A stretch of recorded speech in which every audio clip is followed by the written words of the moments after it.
కలగనలేదు రాముని సతి కాగలనని ఏనాడు. రాముడు అనుకోలేదు జానకి పతి కాగలనని ఆనాడు.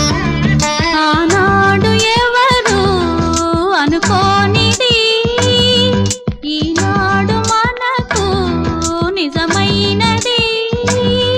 ఆ రామాయణం మన జీవన పారాయణం. రాముడు అనుకోలేదు జానకి పతి కాగలనని ఆనాడు.